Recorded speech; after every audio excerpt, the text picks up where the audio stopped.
Good morning viewer, কেমন আছেন আপনারা? আশা করি আপনারা সকলেই ভালো আছেন। আজকে ডিএলএড সেকেন্ড ইয়ার CC4 অর্থাৎ পেডাগজি অ্যাক্রস কারিকুলাম এই বিষয়টিকে আমরা পড়ব।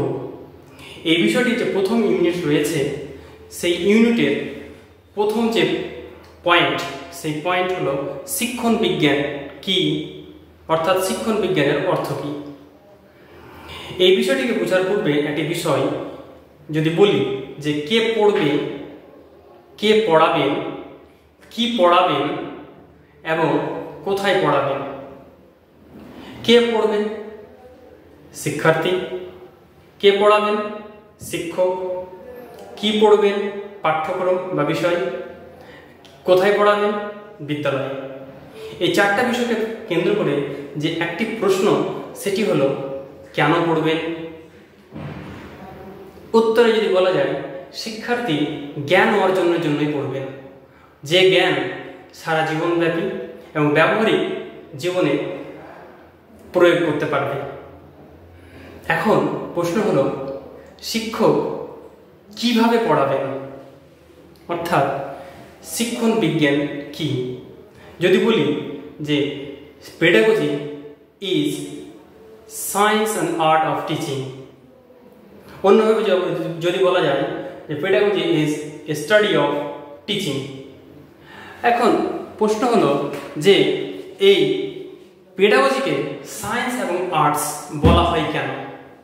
উত্তরে বলা যায় পেডাগজিকে সায়েন্স এবং আর্টস বলা হয় এই কারণে যে পেডাগজিকে সায়েন্স অর্থাৎ পেডাগজির মধ্যে এমন স্ট্র্যাটেজি বা টেকনিক রয়েছে যা উন্নত মানের পাঠদান করা যায়, অর্থাৎ গবেষণার পদ্ধতির মতেও এখানে নিত্য নতুন টেকনিক অবলম্বন করে শিক্ষার্থীর উপর প্রয়োগ করা যায়। এবং একে আর্টস বলা হয় কেন? আর্ট এই কারণে বলা হয় যে শিক্ষক শিক্ষণের ক্ষেত্রে নিজেকে পুরোপুরিভাবে নিয়োজিত করেন, এই কারণে একে আর্ট বলা হয়। অন্যভাবে যদি বলা যায় যে সব কিছুকেই নিয়েই পেডাগজি, অর্থাৎ একটা শ্রেণীকক্ষ বিদ্যালয় মিলে যে বিষয় রয়েছে সবগুলোই হলো পেডাগজি।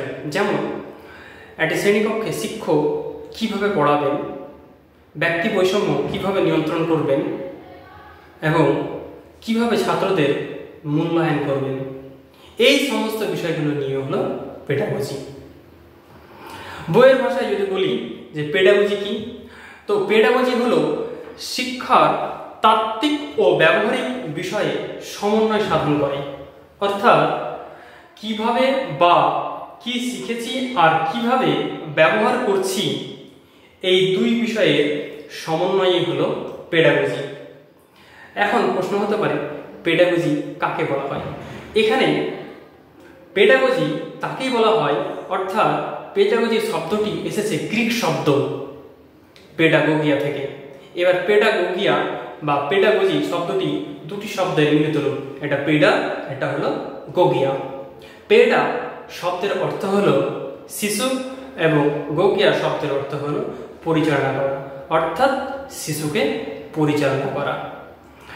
প্রশ্ন হলো যে কিভাবে শিশুকে পরিচালনা করা যায় বা কিভাবে শিশুর মধ্যে ধারণা প্রদান করা যায়।